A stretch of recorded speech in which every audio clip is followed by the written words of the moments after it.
नमस्कार, India news देख रहे हैं आप। आपके साथ मैं अभिषेक पांडे। इस बुलेटिन की शुरुआत करेंगे और रुख करेंगे देश विदेश के तमाम बड़ी खबरों का फटाफट अंदाज में। शेख हसीना पर थोड़ी देर में आएगा फैसला। हसीना पर कोर्ट ने फैसला पढ़ना शुरू किया। ढाका की आईसीटी कोर्ट में हसीना पर सुनवाई 4 हिस्सों में 600 पन्नों का फैसला सुनाया जाएगा। शेख हसीना पर फैसले से पहले कोर्ट के बाहर हंगामा, बुलडोजर लेकर पहुंचे लोग और पुलिस के साथ हुई झड़प। सऊदी अरब के मदीना में दर्दनाक हादसा, भारत के 45 लोगों की मौत। उमराह करने गए हुए थे सभी हज यात्री। मृतकों में 20 महिलाएं और 11 बच्चे शामिल। मक्का से मदीना जा रही बस और डीजल टैंकर की टक्कर और बस में लगी भीषण आग। जानकारी के मुताबिक बस में सवार सभी तीर्थयात्री हैदराबाद के थे। सऊदी अरब में हुए हादसे पर AIMIM प्रमुख ओवैसी ने जो दुख जताया। पीड़ित परिवारों के प्रति संवेदना व्यक्त की, हर संभव मदद का आश्वासन दिया।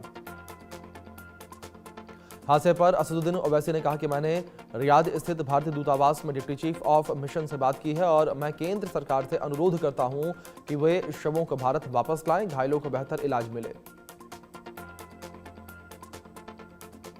हादसे के बाद भारतीय दूतावास ने हेल्पलाइन नंबर जारी किया है। भारतीय दूतावास ने कहा कि 24 घंटे चलने वाला एक कंट्रोल रूम भी बनाया गया।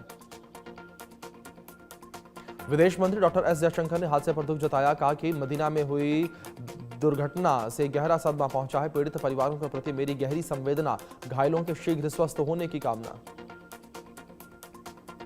जानकारी के मुताबिक हादसे का शिकार हुए मृतकों में 20 महिलाएं और 11 बच्चे। ये सभी तीर्थयात्री मक्का में उमराह की रस्में पूरी कर चुके थे और आगे अनुष्ठान के लिए मदीना जा रहे थे। आतंकी आमिर को 10 दिन की रिमांड। NIA को आतंकी आमिर की रिमांड मिली। कल हुई थी आतंकी आमिर की गिरफ्तारी। फरीदाबाद मॉड्यूल मामले में एक्शन तेज। अल-फलाह यूनिवर्सिटी के खिलाफ 2 FIR दर्ज। पुलिस क्राइम ब्रांच ने यूनिवर्सिटी के चेयरमैन अहमद सिद्दीकी को 2 समन भेजे। दिल्ली ब्लास्ट मामले में यूपी ATS का एक्शन लगातार जारी और लखनऊ के पारा समेत कई इलाकों में छापेमारी। 13 संदिग्धों से यूपी ATS कर रही पूछताछ। डॉक्टर शाहीन और परवेज के संपर्क में थे सभी संदिग्ध। यूपी ATS ने लखनऊ से 2 भाई बहन को हिरासत में लिया। दिल्ली ब्लास्ट केस के तार खंगाल रही ATS। जम्मू कश्मीर में सुरक्षा बलों का सर्च ऑपरेशन जारी। कई इलाकों में सेना का तलाशी अभियान जारी। कुलगाम, बारामूला, बांदीपुरा में तलाशी अभियान। सोपोर, बडगाम, कुपवाड़ा, अनंतनाग में भी सर्च ऑपरेशन। शामली में मृतक नोमान अंसारी के परिवार से मिले कांग्रेस प्रदेश अध्यक्ष अजय राय। दिल्ली ब्लास्ट में नोमान अंसारी ने गंवाई थी जान। बिहार में नई सरकार का 20 नवंबर को होगा शपथ ग्रहण। पटना के ऐतिहासिक गांधी मैदान में तैयारियां तेज। शपथ ग्रहण समारोह में प्रधानमंत्री मोदी शामिल होंगे। बिहार में नई सरकार के गठन की तैयारियां तेज। सीएम नीतीश ने राज्यपाल को सौंपा इस्तीफा। राजभवन जाकर राज्यपाल को इस्तीफा सौंपा। बीजेपी विधायक दल की कल अहम बैठक। पटना में कल सुबह 10 बजे होगी बैठक। दिल्ली में कल कांग्रेस की अहम बैठक। SIR वाले राज्यों में प्रदेश अध्यक्ष, विधायक और सचिवों को बुलाया। रोहिणी के आरोपों के बाद परिवार में कलह के बीच तेजस्वी यादव की आज अहम बैठक। नवनिर्वाचित विधायकों के साथ करेंगे चुनाव नतीजों और पार्टी से जुड़े मुद्दों पर चर्चा। बहन रोहिणी के आरोपों के बाद तेजस्वी यादव का बरसे तेज प्रताप यादव। बोले कि तेजस्वी के घुसाए जयचंदों की वजह से टूटा परिवार। लालू परिवार में अंदरूनी कलह और बढ़ी और रोहिणी के बाद 3 और बहनें रागिनी, चंदा, राजलक्ष्मी बच्चों के साथ घर छोड़कर दिल्ली गई। जीतनराम मांझी ने दिल्ली में केंद्रीय मंत्री और बीजेपी बिहार चुनाव प्रभारी धर्मेंद्र प्रधान से मुलाकात की। इस दौरान बिहार भाजपा प्रभारी विनोद तावड़े भी मौजूद रहे। राष्ट्रीय लोक मोर्चा प्रमुख उपेंद्र कुशवाहा ने दिल्ली में धर्मेंद्र प्रधान से मुलाकात की। बंपर जीत के लिए जनता का आभार जताया। नवनिर्वाचित विधायक मैथिली ठाकुर ने कहा है कि हमें लोगों की उम्मीदों पर खरा उतरना है और अपने सभी वादों को पूरा करना है। बीजेपी नेता शाहनवाज हुसैन बोले कि बिहार की जनता ने यकीन के साथ वोट दिया है और हम उस पर खरा उतरेंगे। बिहार में उद्योग को बढ़ावा दिया जाएगा। जेडीयू नेता संजय कुमार झा ने कहा है कि इतने बड़े जनादेश के साथ अगले 5 सालों के लिए हमारी जवाबदेही भी है।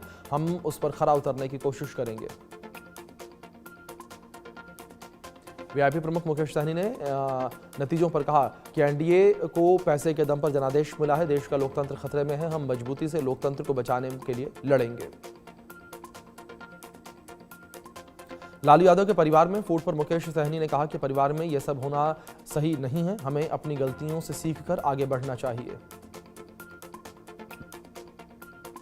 हरियाणा के मंत्री अनिल विज ने बिहार में कांग्रेस की हार पर कहा कि बिहार में जो दुर्गति कांग्रेस की हुई है उससे उन्हें सबक लेना चाहिए। हम हरियाणा, दिल्ली, बिहार में जीते हैं और अब बंगाल की तैयारी। मुख्यमंत्री योगी ने लखनऊ में लगाया जनता दर्शन, लोगों की समस्याएं सुनी और अधिकारियों को समय पर समाधान के निर्देश दिए। दिल्ली एनसीआर में वायु प्रदूषण संबंधित जनहित याचिका पर आज सुप्रीम कोर्ट में सुनवाई। दिल्ली एनसीआर की वायु गुणवत्ता लगातार गंभीर श्रेणी में पहुंच रही। दिल्ली में प्रदूषण का स्तर बेहद खराब। आनंद विहार के आसपास धुंध छाई। AQI 383 दर्ज किया। बागेश्वर धाम सरकार की 150 किलोमीटर की दिल्ली वृंदावन पद यात्रा खत्म। श्री बांके बिहारी मंदिर में पूजा अर्चना की।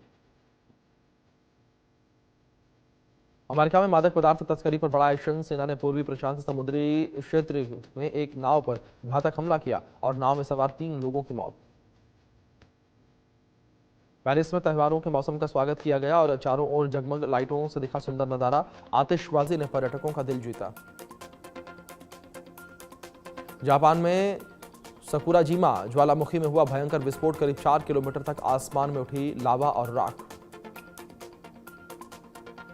ज्वालामुखी के 2 धमाके दर्ज किए गए और मौसम विभाग के अनुसार पहला बड़ा विस्फोट रात करीब 1 बजे हुआ, जिसके बाद 2:30 बजे और सुबह 8:50 पर विस्फोट। हवाई यात्रा बाधित हुई।